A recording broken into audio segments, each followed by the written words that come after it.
Let's say you're a new manager and you're taking over a new team or a business or maybe a new company. You're the new general manager of this automotive dealership in the case of our guest today. And so I wondered, what do you do in those first 30 to 60 days? Do you focus on the metrics to drive productivity? Are you focusing on your people? Or is it a combination of both? So today's guest, Dimitrius Naylor, who I said is a general manager who took over this new automotive dealership, his philosophy is a little different. He says he spends that first 30 to 60 days focusing on mindset of his team, as well as the metrics. But as he said, my people are my best ROI. And the more that I can invest in them early in those first 30 to 60 days, well, the process, the productivity, the efficiency, and the results, they take care of themselves. Loved it. It's a little different take than most people would think, but I'm excited for you to meet him today. We touch on a few other aspects of his journey, from being a Marine to being homeless to moving into the car business and now being a general manager, as well as dealing with diversity in his journey as an African-American man. We talk about that later in the episode as well. Very exciting. He is truly one of the most grounded, open, honest people I've ever met. I'm really excited for you to meet him. So let's dive into today's episode of You're in Charge: Conversations That Spark Change with Dimitrius Naylor.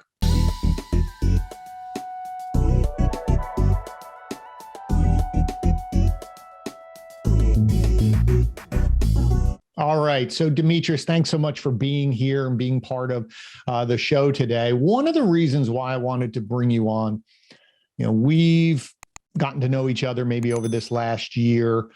We've met a few times in person. But what's fascinating to me is, one, you embrace challenges, you take on challenges, and your latest challenge is moving to a new dealership as a general manager from West Virginia to Texas. Pretty big jump. And there's a lot of people out there who are taking on new projects and leading new teams and taking on new initiatives, and they struggle with trying to figure out, what should I do? How do I plan out those first 30, 60 days to get to know my team, see what's going on, how to make changes? So for you, from a tactical standpoint, what is your strategy? Explain to me what you do when you took on this new role. How did you prepare yourself? And first 30 days, what were some of the main things that you focused on to ingratiate yourself with the team, understand what's going on, and start on your vision towards where you wanted to lead the team? Well, first, Glenn, thanks for having me on. One of the first things that I did with the team was pray. We prayed, and then we got to work. A lot of people have this vacillation between, do they want to kick the door in, as we talk about, or do they want to take time to get to know the team, figure out the inner workings, figure out where they can make pivotal changes? I'm a 50-50 guy. I work on mindset and operations at the exact same time. Whenever I get brought into a situation, I never look at it as it's a failing situation. And again, this situation that I was brought into here was not a failing situation. They needed to turn the dial just a little bit. And I was excited to do that, but at the same time, I didn't want to go in and change everything. Alex has a great process here at Bravo, but there are some tweaks and things that I know that work, that I've worked with for years. So first, it was mindset, the belief that more is possible, because you get to a certain plateau and then you're like, all right, this is it. We've reached the Mecca. We're good. But my belief is that every day there's just a little bit more. So I always work on mindset. The first 30 days is nothing but motivational videos, teaching them that more is possible, how to get to more, and pushing for more. That's all we work on for the first 30 days. What I'm doing there is I'm testing and watching and evaluating through the pushing. I don't like to come in and just observe. I'm not an observer, I'm a doer. So I like to come in, but I don't want to break people to the point of oh my God, I can't deal with this guy, I gotta go. So I really try and focus on that mindset so they expand their belief of what's possible. And then we start strategically working on operations. All right, we need to do more of this. We need to do more of that. And once we start doing that, people will naturally either, as I always say, you're either on the island or you're off the island. People will naturally vote themselves off the island because they realize, like, wow, this guy requires a lot. He gives a lot, but he requires a lot. So naturally, people will gravitate off the island. But then there's some people that are naturally kind of come together and gel, and that's how I operate. Like if anybody ever gets a chance to look at my Facebook on some of the posts that we've done, my previous teams are like, "Oh, you're doing that with them too," and I'm like, it doesn't change. I think the model doesn't change on how you take over a team, get them bought in, and then get them moving all in the same direction. The model doesn't change. So there's a few things to unpack there, and I really like what you're talking about, because I have seen that where a new person comes in and they assume it's all bad. That's the reason why I'm here. I'll put on my Superman cape. I'm ready to go. And I flip the table over and all of this, where I agree with you. I don't think, I will say, most situations that you're going into, not everything's broken. Your job is to investigate. So let me back up before you get there. What do you think if I'm a new manager and I'm going to take over a new team? What are a few things I should look at or conversations I should have with the people bringing me in before I get there? Meaning, how do I understand, get a sense of what's going on before I get there, so when I land, I can start knowing what I'm looking for? So give me a few things I should be asking. A few things I did was, before I did anything, when I accepted the offer, I said, okay, I just did background research. I looked up, I went to the website, and I pulled all the names of the salespeople from the dealership. And we'll just go with the front of the house. So I pulled all the salespeople's names, and then I strategically went on each one of their Facebooks and just looked at how they interacted with the company versus their personal life. Mm-hmm. I looked at that, and I looked at some of the things that I saw, and I said, oh, okay, that's interesting. You know what I mean? Just kind of making like mental notes. So then I kind of got a small picture of like who these people were. Right. Young, smart, intelligent, love to have a good time, love going out, very family oriented over here. So that way, when I go in, I already know what kind of motivates people. If I see a bunch of pictures of somebody's family on there, and I see like, hey, we did this, and this is on a Wednesday, I know that Wednesday is their day off, and they like to spend time with their family. So I'm doing a lot of very strategic work in the background before I get on the ground. I'm also making sure that I understand what motivates them through that strategic work. Mm-hmm. Then from there, I'm having a Zoom call with all the leaders, every leader, so I can start like figuring out like, hey, what are some of the things that they'd like to see better? I'm not asking for problems. I'm just looking at like, hey, where do you think that we could get better? What are we missing here? And that gives me an introduction to say, like, tells them a little bit about who I am, what do I stand for, what I'm bringing to the table, and effectively know that I'm not there to fire anybody. That's the first message I always put out. I'm not there to fire anybody. I'm there to come into the fold and serve.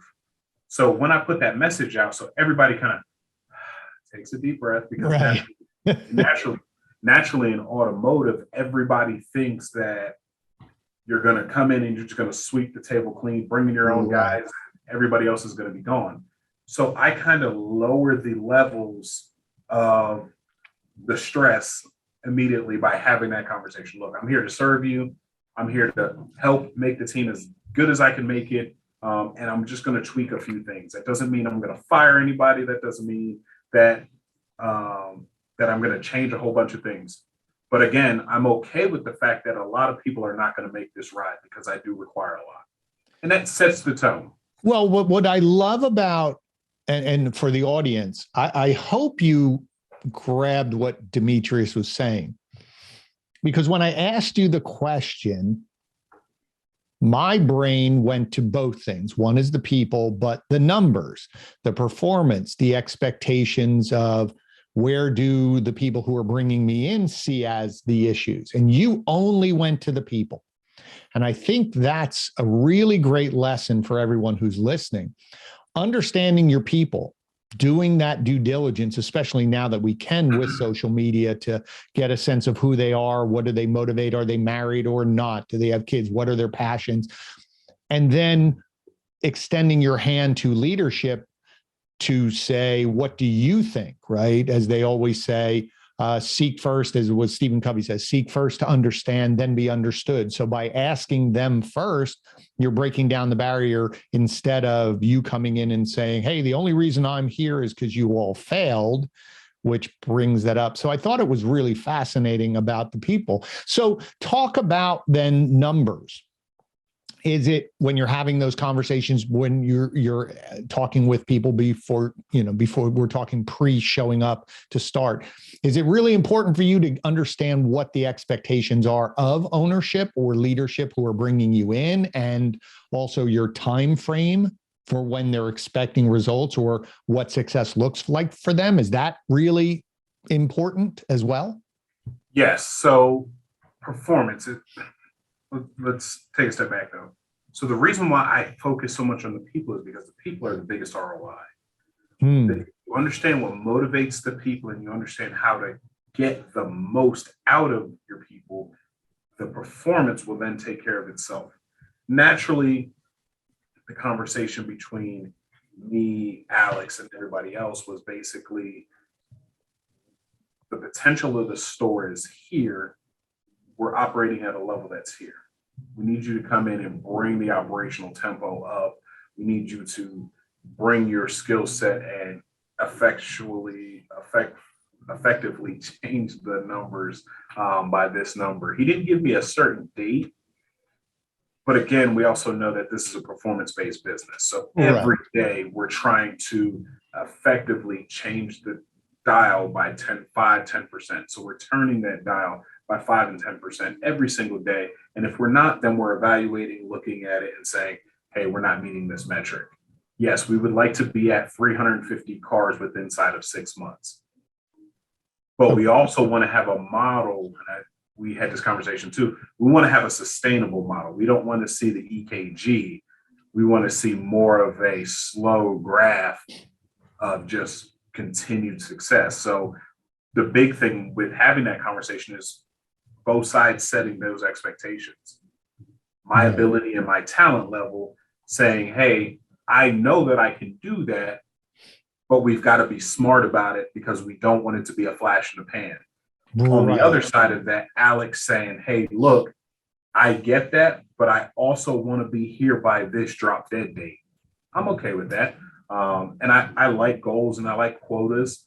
And that is just having a good conversation about what the possibility is, what the actual metrics are, and then how to move those metrics. Because it's okay to have those, I want to have these lofty goals of 300, 400, 500, 600 cars, but how do we get there? And where are you at currently? That's the conversation that had to happen. And that's the conversation that did happen. Like, we're here, we're effectively missing the ball here. These are the things that I see from my view. I want you on the ground to do X, Y, and Z to move these numbers. And we feel like that's how you can help us. Great. So those of you who are not in the automotive space, and a lot of the audience, Alex is Alex Flores. He is the owner, managing partner of the dealership who brought in Dimitrius. So that way you have a frame of reference when he says Alex. What I love about this, and I am so in sync with your approach. I firmly believe in this approach, which is understanding where we want to go. But you said it, sustainable model. There are many people who could come in and through their own sheer will and effort affect change in the short term. We all could increase sales more, but is that profitable? More importantly, is that sustainable, right? I equate it to weight loss. You could lose 20 pounds very quickly, but is that a lifestyle that you can maintain long-term, or are you going to gain 30 back because it's too exhausting and you're burnt out? The other piece that I thought was very important, and for all of you listening, those of you in positions who are taking what Dimitrius is saying and saying, how do I apply this? It's reverse engineering and breaking down these goals. What are we doing today so that we're moving forward? But the key was you're measuring it or looking at our actions or our results every single day to make sure that we are doing what we need to do, we're accomplishing everything, or else we're looking too far down the road and we're stumbling over things in the short term.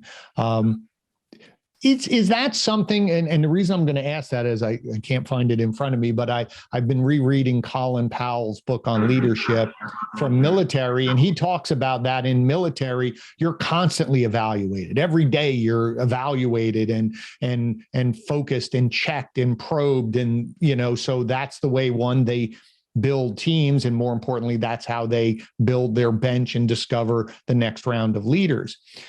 Is that something that has always been innately in you to break it down, or was that something as being someone, a Marine in the military, that's where that came from?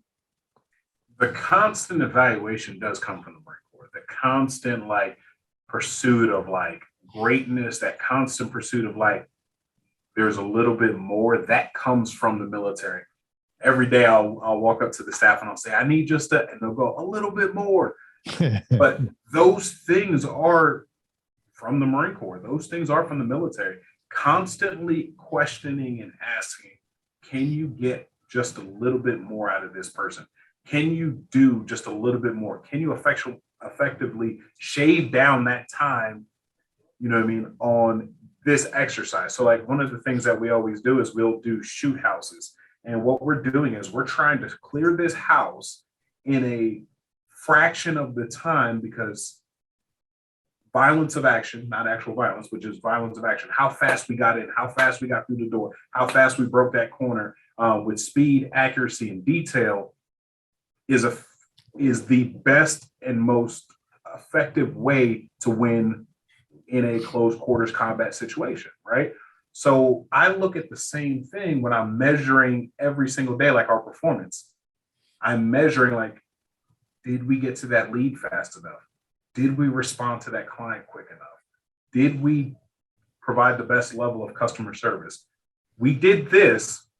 This was good, but could we have done something just a little bit better? And if you're always asking yourself that, can I do it just a little bit better? Can I do it just a little bit more? Can I sweeten the deal just a little bit? If you're always asking yourself, you're always going to be pushing yourself. I think it's the problem when you start saying we're killing it, we're doing a great job, this is the best they've ever done it, and then you start falling into that. And that's what happens to a lot of leaders. I've worked at a lot of different organizations where they come in, they make the immediate change, they have the flash in the pan, and then they go, we're here, we arrived, we're good. Right. But in the military, we train every single day to get better.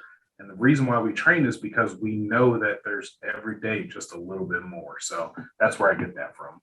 No, and I think that's one, it's admirable, because I agree with you. A lot of people don't do that. That idea of consistency every single day, having that idea of always asking yourself, or the team asking themselves, what can we do better? Also, for all of you listening, that idea of time. We, as leaders coming in and taking over a project or a new team, we think there's this big gap of time, some mystery hour or half an hour that everyone's just lounging around. And you think, if I can only find that, our productivity could increase. When in reality, it's a series of 1 minute here, 3 minutes here, 2 minutes here. Could I get to the customer this much quicker? If I train myself, do I need to go to Dimitrius and get an answer? But now I know the answer myself. That 3 minutes is saved. And so if you're constantly looking at ways to improve our actions and train on them, so we're more confident, confidence builds speed and efficiency, then, as you said, your business starts flowing, because whatever piece of your business, you finish a little quicker which means I can do more in my day versus there's all these gaps of wasted time. And I love that conversation. So let me ask you, when you talk to people about that, you brought that idea into them. Maybe they were already thinking about that, but when you're going to them a little bit more and you're talking about motivation with people and, showing them videos and helping them to learn their craft and feel more confident, what are some of the pushbacks that you receive or reasons that people are saying either they can't, or this idea of, well, this is the way we always did this? How do you overcome those types of barriers to get into their heads to put them on the right path? So I don't love the word motivation because it's so temporary, it's so fleeting. I like the idea of, I'm going to inspire you to have a different thought or approach the thought a different way. So if your first inclination is every time that the problem arrives, you say, I can't, or this is just not a possibility, I want you to pause and say, I can, and it is possible. And you're like, So we work on that for 30 days. So rather than them coming to me being the problem reporter, we say this a lot on Clubhouse, like, I don't want the problem reporter, I want the problem solver. I'd rather you come to me like, hey, what have you done to try and figure this out first before we delve down the rabbit of me dropping on the hammer and saying, boom, it shall be done. Right. So I start getting them to expand the thought of problem solving. Like, how do we solve the problem? If you were on the other side of this problem, what would you want to see be done? So when you think about it from that lens, that is when you start really being like, okay, that's not a problem. I just need to attack it from this angle. Right. So it becomes more of a problem. And I agree with you on the motivation. I don't like that word. I don't believe anyone can motivate anyone. You can inspire people to do things. The only person you can motivate is yourself. So I'm with you on that one.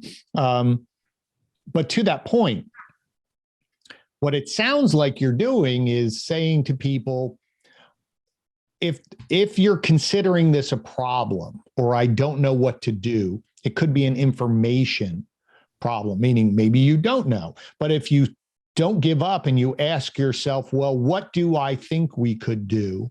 And to your point, if I came to you and said, hey, Dimitrius, I have this issue, if you gave me the answer, well, that doesn't help me. But if your first inkling, which it sounds like you're telling people this is the way you approach it, is, well, Glenn, what do you think we should do? Or I come up to you and I say, Dimitrius, I've been thinking through this and I'm stuck. I got this issue, A solution and B solution, and I can talk myself into either one of these and I'm not sure. Like, that's working through a situation versus, to your point, well, I just give up, I can't. There's a dichotomy, you know what I mean? And Jocko talked about this in his book, the dichotomy between empowering your people and taking too much power from your people. So if your people feel the need to run to you for every solution and every problem, they then become powerless, right? So they become powerless. They forget how to respond in the face of adversity. They have that angry client. This goes across any business. You have that angry client that shows up in front of your face because you don't know how to skillfully work through the problem. Mm-hmm. You upset the customer even more because then they're like, well, why did I even waste time talking to you? I should have just talked to the guy who can make the decision. But if I've trained you and I've empowered you with the capability to say, like, okay, this is what happened last time, this is how we got through it, then you're not coming to me. You're just going to come tell me, hey, this is what happened. This is how I fixed it. Is that okay? Are we good to go? You know what I mean? Customer's happy. I'm just going to be like, hey, great job. You know what I mean? Keep rocking. But for most people and most leaders, they stop and they say, well, you should have talked to me and you should have asked my opinion first. I want my people to be so skilled and so powerful and so strong that I become the guy that just walks by and is like just checking like the checkbox because they know how to handle the problems. A lot of where customer service gets fumbled is because we have too many touch points. You know what I mean? If we take it back to automotive, it's no different than when a client comes in and they want to buy a car and they've got to talk to 17 different people in order to buy the car. But in point one, they said they want to buy the car. you weren't listening because you're not skilled. You haven't been trained to listen and then solve problems. And I tell my sales guys that all the time.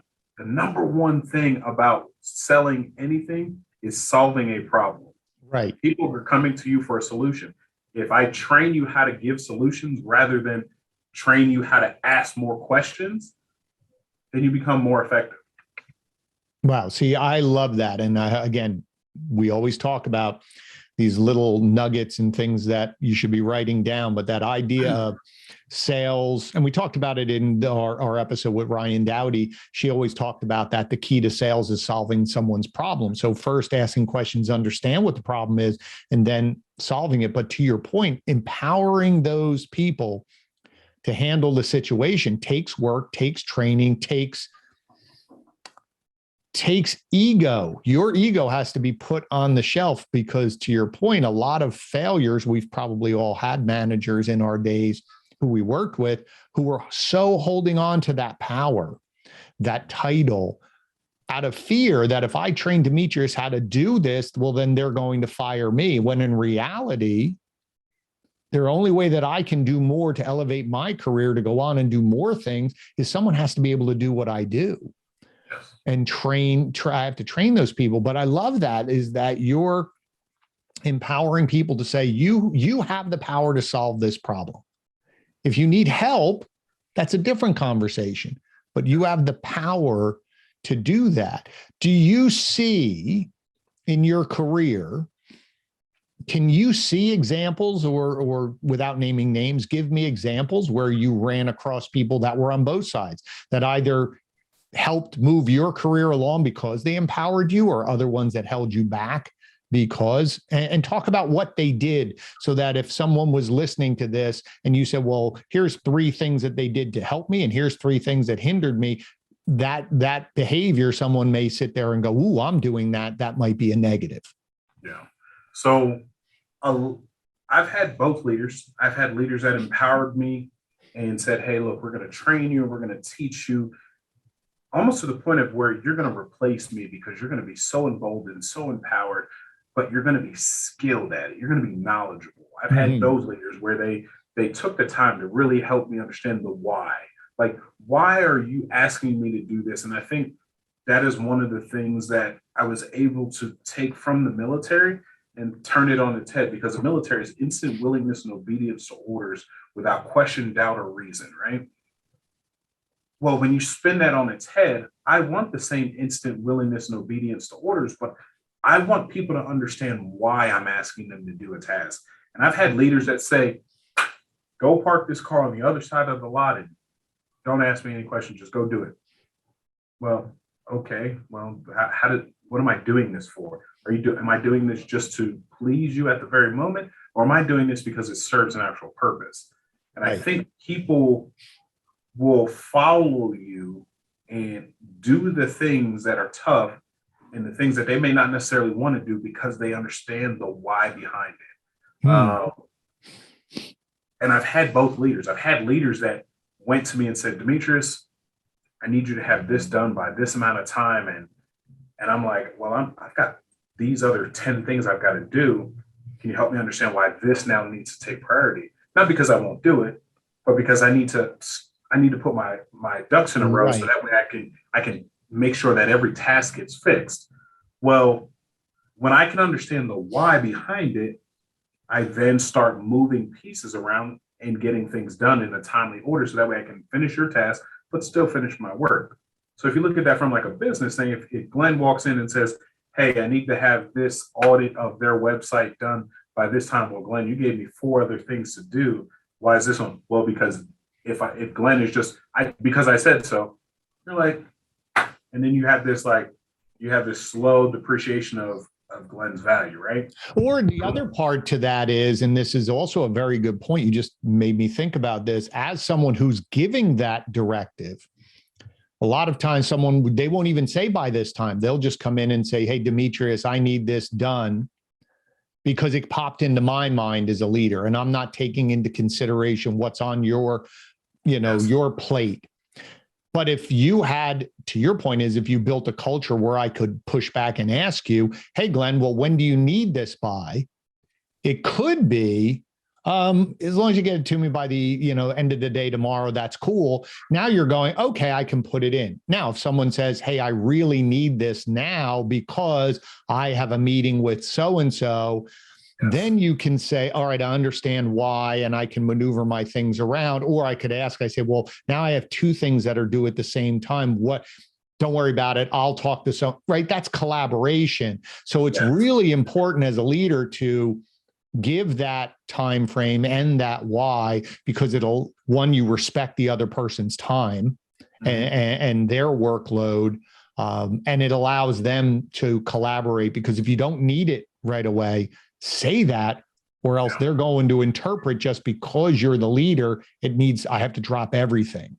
Yes. And then it also, when you help people understand the why and the reason behind it, it's not because and please I don't want people that are listening to take this to the extreme. This isn't that every single situation. You don't need to tell them, well, I need you to put the bomb over there because, if it explodes, it's going to blow us all to pieces. Like, there's a time and a place for everything.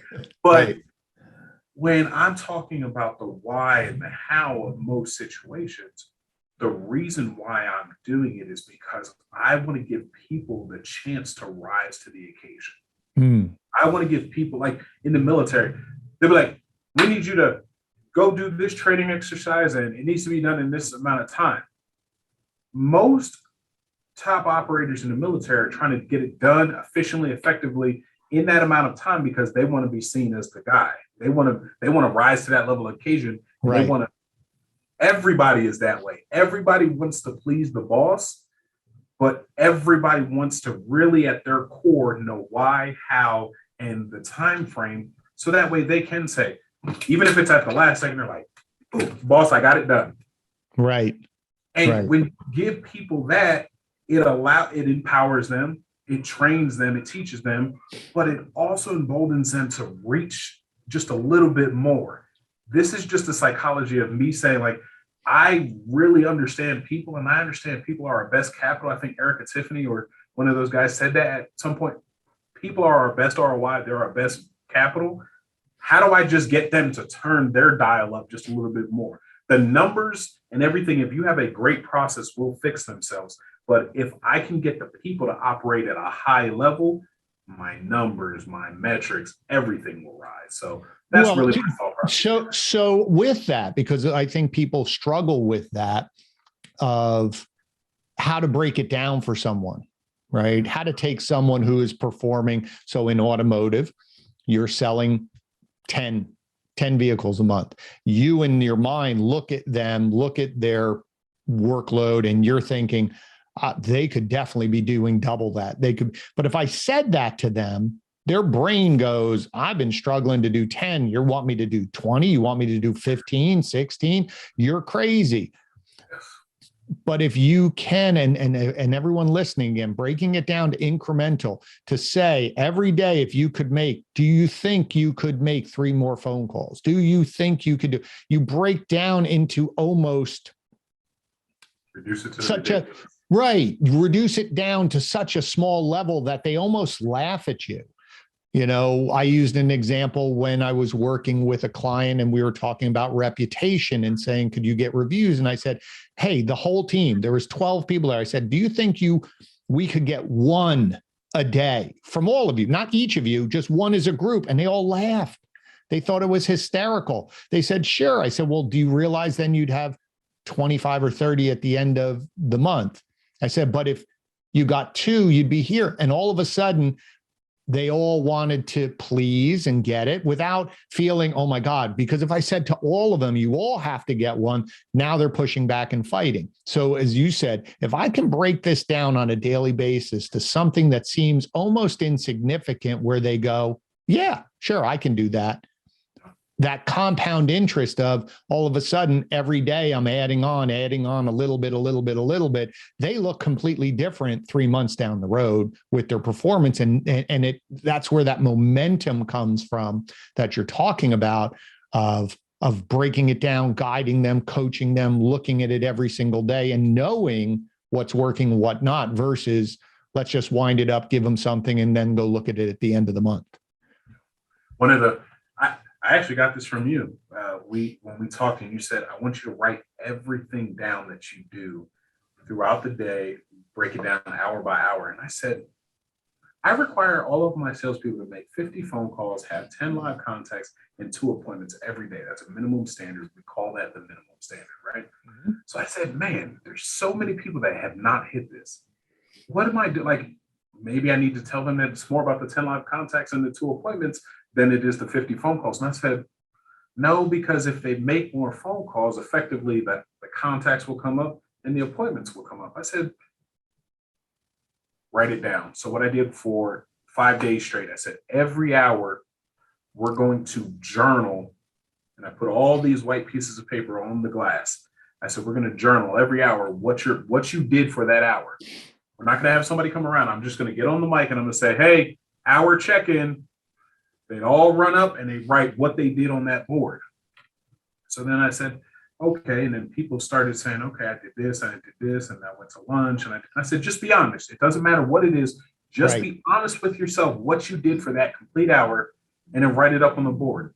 This is not like a punishment. This is just me trying to figure out what you do with your day.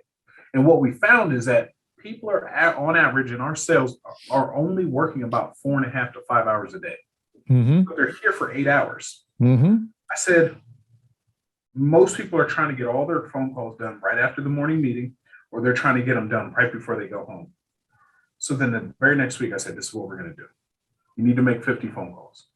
I want you to try and knock out 15 phone calls an hour for 8 hours. And they said, oh, we can definitely hit 50. Well, simple math tells you that's 120 phone calls. But in their head, they're only worried about that 1 hour gap of efficiency. Right. So I reduced it down to the ridiculous.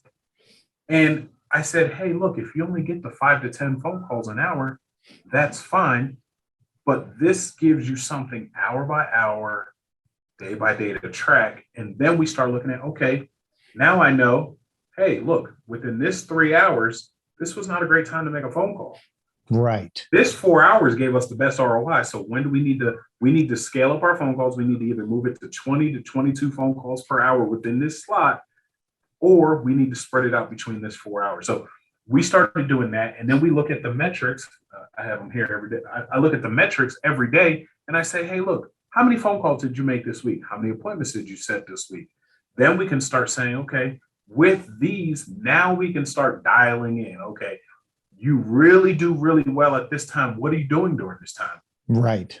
You know what I mean? And then we start really fine tuning. That's how we then elevate every one person to their maximum standard. We're not just running around saying like, hey, do this, do this, do this. Now they understand the why of the 50 phone calls. They understand the how to get there. And then they understand, all right, boom, I've got to get to this level because, you know what I mean? This is the standard and I want to please the boss.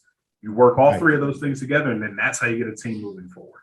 Well, that idea of breaking down their day, left to their own devices, they're going to do what they think is right. But by boxing it in, and we've talked about this, where once they start understanding what their day is and you asking them, Dimitrius, what's on your plan today? And you say, I have to do X, Y, and Z. Anytime I check in, I'm checking in on your plan, not my plan. If it's my plan, you'll fight me. But if it's your plan, and to your point, it's that idea, if I don't talk to you all day and you follow this plan, we should be successful. That should be a good day. But what I really liked, and everyone who's listening again, understand what he said here, is that you start with the framework, then you start generating different behaviors based on results. Make the phone calls. Great. When tracking, then what we really are looking for is conversations. So when did we have the conversations? What was the best time to call? It could be different days, right? So then you start looking at it we're very quick to write these blanket statements of, oh, every time we'll call it between this time and this time. Well, maybe Monday, it's better to call in the morning than at night or afternoon, or that. Now you start strategically building up a better structure for them, a better game plan for them that makes them more efficient versus what you're just I can just check the box that we made some phone calls and then scratch our head. Why didn't that work? So I really like that way of adjusting behaviors based on data. Yes, sir. I believe in firmly pointing the arrow and then pulling back as hard as possible. We work hard. We work really hard. But at the end of the day, I want my people to feel, I want them to feel emboldened, but at the same time, I want them to feel like they have a responsibility to that goal. You know what I mean? That's why we work on the mindset, because I want them to feel like, I always say, I can, I will, I must. And then we tie it to something emotional. I have so many videos on that. And I got that from ET, the hip hop preacher, but it really hits home for me because, like, for me, one of the biggest motivations is reaching my personal goals and the things that I've had to do to get towards to reach some of my goals in life. And I want them to have the same kind of understanding on how to reach, but attack, measure, and then strategically move towards their goals. So that's a lot of why we do the way we do it. It's unconventional. A lot of people say, as a general manager, you shouldn't be doing that, and that's way too granular. And I'm just like, at the end of the day, though, I want to be able to, the sign of a great leader is to be able to walk away, come back, and nothing has changed. Right. That is what I'm looking for. So a lot of people give me grief about that, but I really want people to be bought into the idea of their own success and what that looks like. Right. But again, the people who give you grief, may not be as successful. I think I read a quote that said, people who judge you and say that doesn't work are usually not successful. Right. The people who people who are more successful than you are never going to judge you for those type of actions. They understand it and they applaud it and say, yes, because that's the way you work to create your environment. Now, you and I are aligned, but there could be someone else who says, yeah, I understand that, but my system works. It's having a system and being consistent with the system and monitoring your system, whatever it is. That's really the key. And I really love that idea of tweaking and adjusting so that people are empowered to follow the process, believe in the process. You've put in a position to be successful. And more importantly, they don't need you to be there. They want you to be there because having Dimitrius there it makes it even better. But I don't need you to do my job. That is the sign. If you take anything away from this, that to me is such a great point. Dimitrius is building his team so that they don't need him to be successful. They will be successful. They want him there, but they don't need them. That's huge. That's huge. So let me pivot one thing here now, because we talked a little bit about the military and things like that. And you and I talked about this earlier, and you had just mentioned something and it triggered in my head when you were saying, I have my goals. And sometimes I've struggled or been put in positions that are struggling to achieve goals. One of the things you and I talked about that I was interested in is, I think the face of automotive and business is changing, especially from you're seeing more diversity in the workplace, from race to male, female, gender, to just a lot of different opportunities now for people in this industry. So for you, over your career coming into automotive and over the years from leaving the military, where from my understanding, I did not serve, but military, it's not that it's colorblind, but it's just, hey, just get the job done. But for you, how important is diversity to you in building a team? For your career, to be an example of someone who is successful? Or are you at a point where that's not as important for you? I just want people on my team that can win.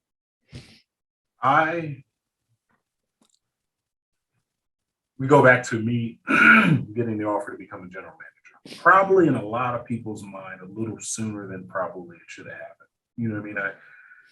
I've moved multiple times, but it was all strategically aligned to get to an end goal. Not chasing a title, Right. but chasing a place of the highest, greatest impact.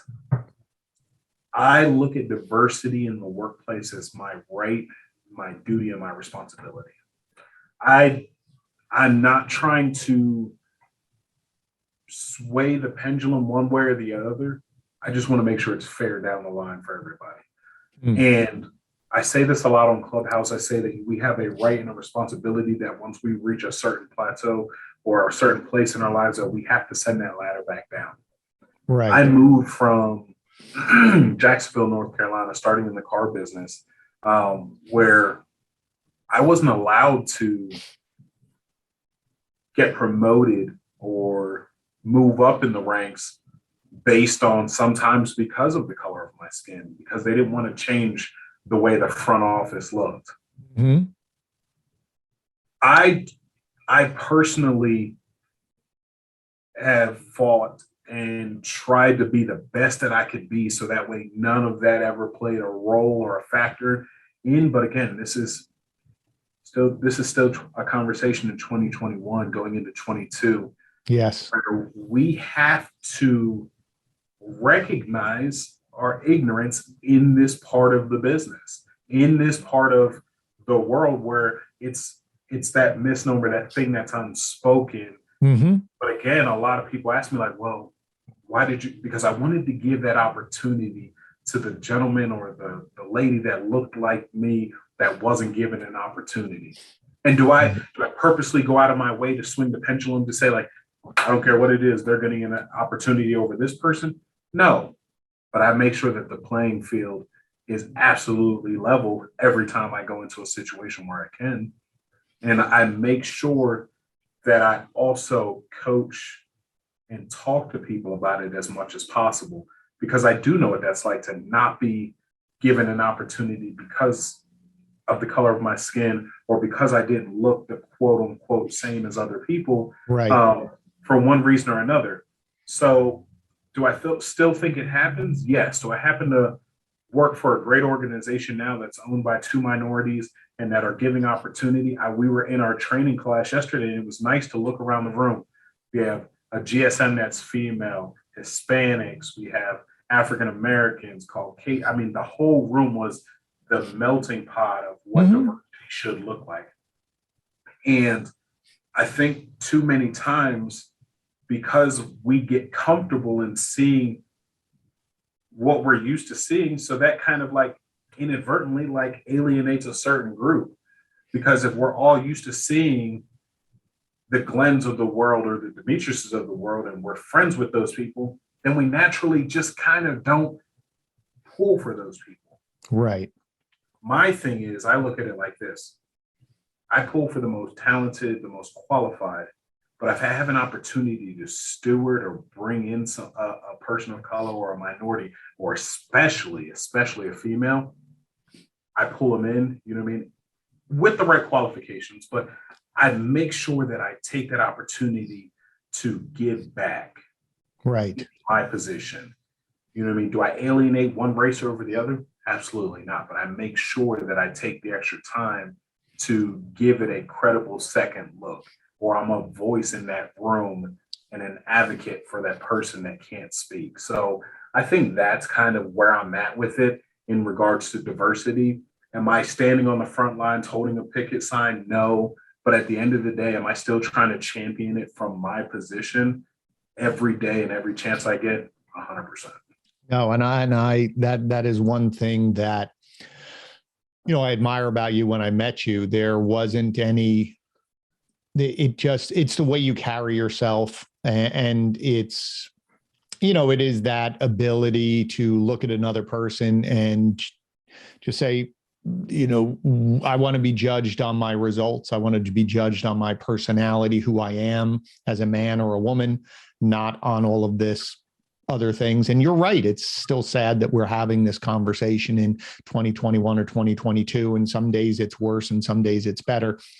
But I think for all of us in leadership positions, it is really about understanding the skill set that you need for your team, and then going out and finding the best people and doing your best. Now, as you said, if you have two candidates and, hire them both if you can, but really, we keep talking about this idea, and there are movements and there's ideas, but we're all hoping for the day where it isn't about that. It's not saying, oh, it's a minority owner. It's just an owner.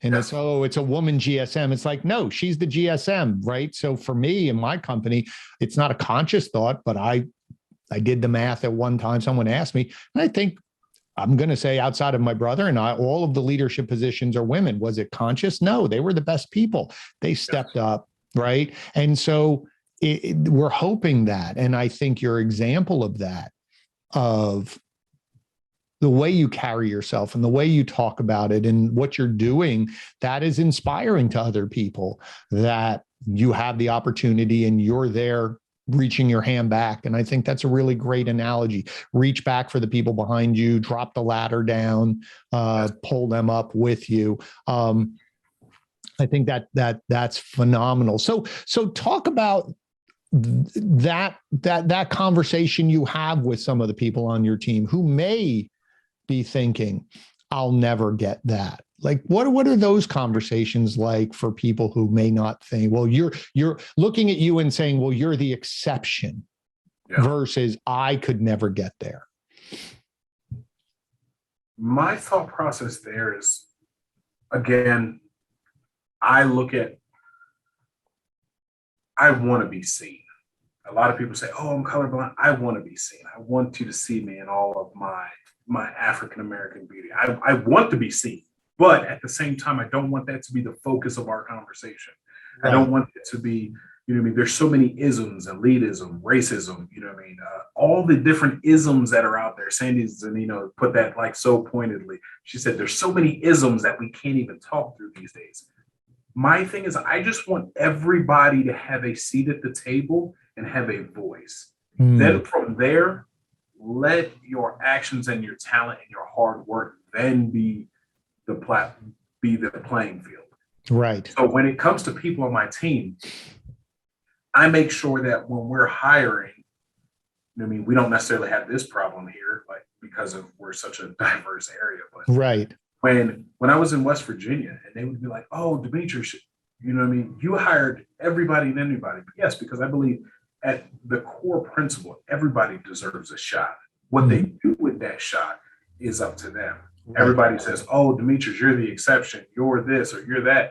What I look at it and I say is, I just made the most of that one opportunity that somebody gave me, and I just took off and ran with it. Mm-hmm. My job is to now show people, minorities, women, and anybody that wants a real shot, this is what you do with it. This is how you steward it, and this is how you make it expand. And that is the conversation that I have with people that are looking to excel or that don't believe they can do it. That's the whole reason why I start with mindset rather than metrics and performance, because I want you to think that regardless of what you look like, it is all possible. Right. I'm living proof that it is all possible.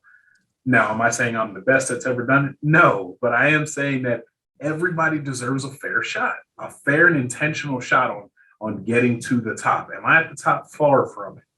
But I'm going to make sure that everybody around me has that fair opportunity as long as they're willing to work hard.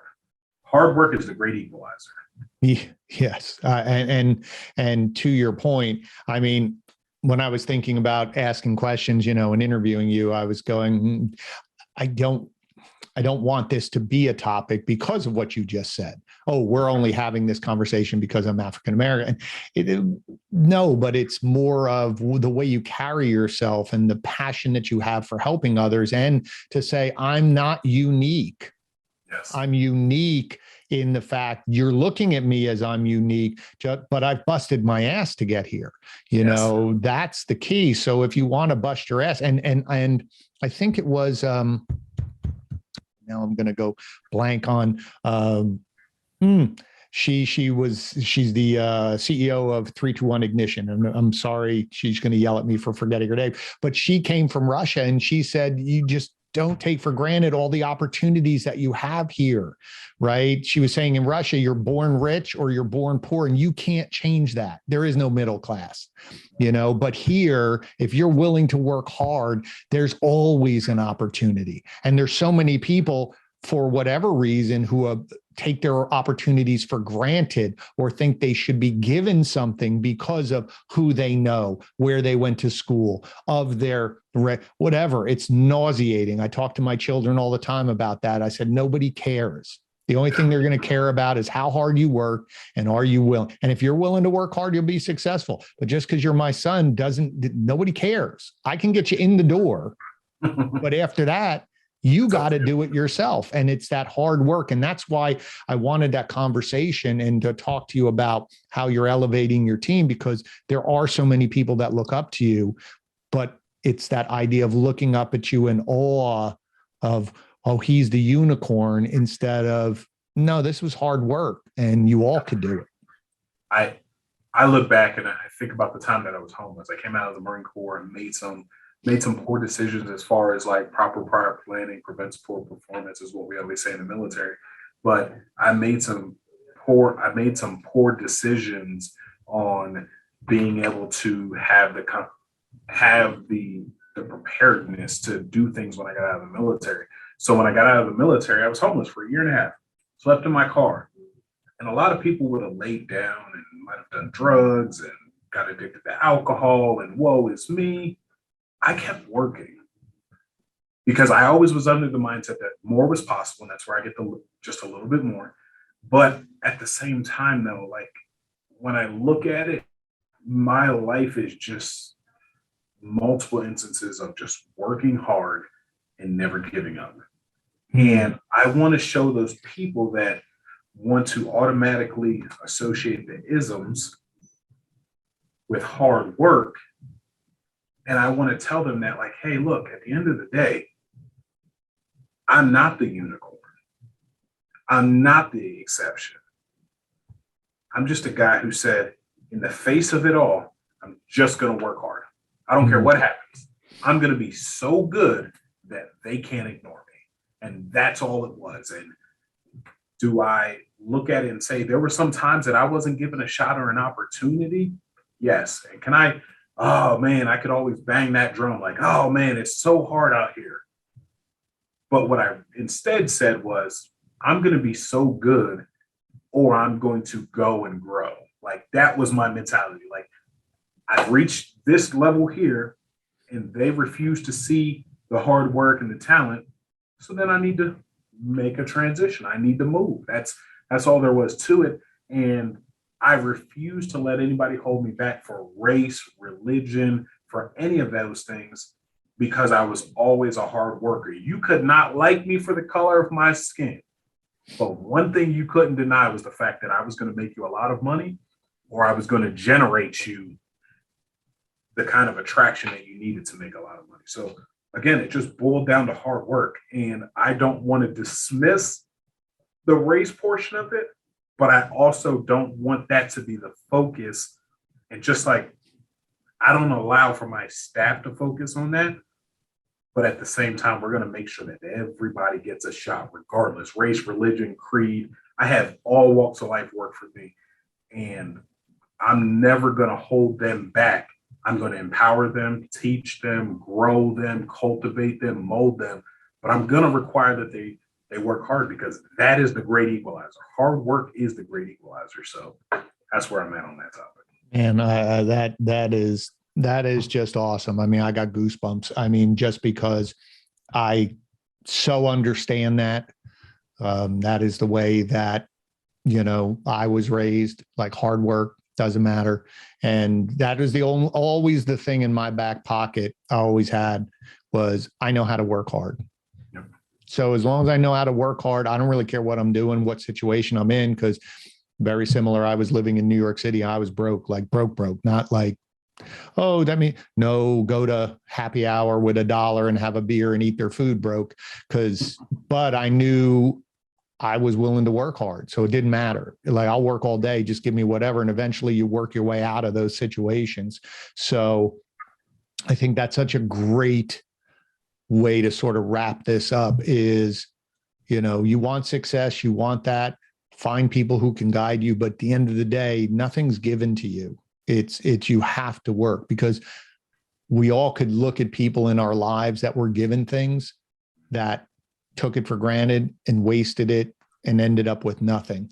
It all comes down to working. And that's what you want people to know you for is your work ethic, your talent, not all the other things that wrap around it. So that's awesome. So at the end of everything, what we do here is we ask a few just random questions to wrap up, and then we'll get everyone to be able to connect with you. So I ask basically 3 questions, and I call them the one, meaning one answer, what pops to your head, no super thinking too long. What's a book or something you listened to or watched right now that has inspired you that you would recommend to the audience? The one book would be The Dichotomy of Leadership by Jocko Willink.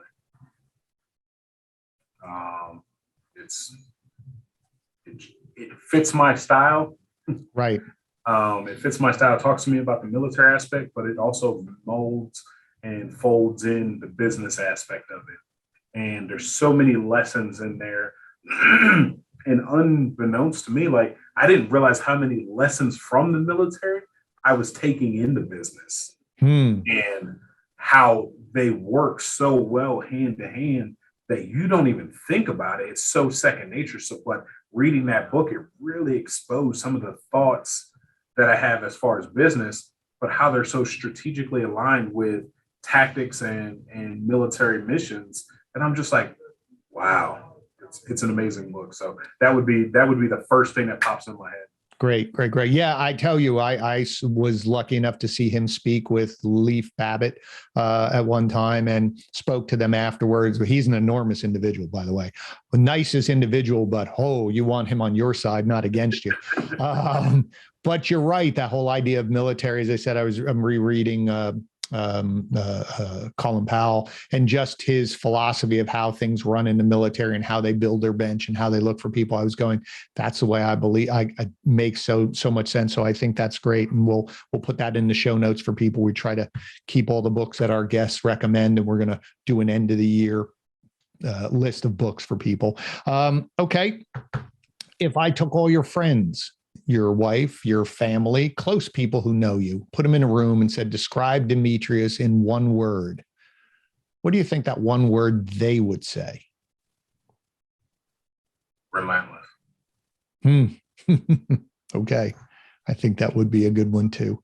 And lastly, we've talked about a lot of different things today, and I so appreciate you, one, your passion and your willingness to share, but your heart is just so apparent, and your openness and willingness to put yourself out there. It is admirable. I am so glad that we have connected and sort of become connected in our lives, because I think you are truly one of those people out there that really walks their talk and can make a huge impact in this world. So I'm looking forward to that. But based on everything that we talked about, if you had to say, Len, this is the one thing I hope that the audience takes away from this, the one thing, what's the one thing you want them to walk away with? The one thing that I want them to walk away with is, I've said it multiple times today, hard work is the great equalizer. I've spent countless days and nights just going to work and just realizing that everything that I do means nothing if I don't show up. If I don't show up in life, at work, in my marriage, with who I believe to be my creator is, if I don't show up in all those areas and work hard in all of those areas, nothing changes. No impact, no greatness, no fanfare, no great job, thy faithful son. No, I love you from my wife. If I don't work hard in every aspect, like hard, that's why I wasn't kidding. Hard work is the great equalizer. You have to work hard in your marriage. You know, I've had trouble. I've had trouble, and I've had to really focus on intentionally being there for my marriage. I've had troubles and struggles in work life, but every time that I worked hard, I was able to get through it. Every time that I felt like I was drifting away from my faith, I worked hard and read the Bible and prayed to God and did those things, and I felt myself draw near. Every aspect of your life is just a series of hard work lessons and hard work and lessons, one after another after another. And it is how you compound those to be able to work hard, then smart. And at the end of the day, when all else fails, the chips are down, you got to bet on yourself and just work your ass off. Yeah, I love that. That is, man, that is just got me going, and I'm sure everybody else. So again, Dimitrius, thank you so much for taking time today. I hope all the audience, I hope you got a lot out of this. I know I did. And you know, this is a gentleman that I really think you should be connected with. So Dimitrius, tell the audience, how can they connect with you? Where on social media can they find you? So where's the best place to go? Anywhere. I'm on everything. I'm on Snapchat. I'm on Instagram. I'm on Facebook. I'm on TikTok. They can reach out to me on Clubhouse. I mean, everywhere. And I use my regular name, just Dimitrius Naylor at gmail.com. It'll pull up all of my social media accounts, and I respond to everything. So feel free. I'm here to serve. If you ever need anything, or if I can be of an assistance to anybody, just Dimitrius Naylor at gmail.com. And I say, listen, audience, this is someone that you should connect with. Very powerful, very grounded, and very caring. So again, audience, you know the drill. Please make sure you subscribe to the podcast on Apple, or if you're an Android user, on Spotify. You can jump over to YouTube to watch Dimitrius, see his great beard game, see how handsome he is, and enjoy watching it as well. Please make sure, if you found value today, that you share out this episode. I'm sure there's a lot of people you know that could benefit from what Dimitrius was talking about. I appreciate your attention. I know there's a lot of places for you to consume content, but the fact that you spent time with Dimitrius and myself means the world to me. And as I say at the end of every episode, you're in charge. But now Dimitrius gave you a few more tools to help you become better, both personally and professionally. I look forward to seeing you on the next episode. Dimitrius, thank you again, my friend. I appreciate it. I look forward to seeing you soon. Thank you, sir.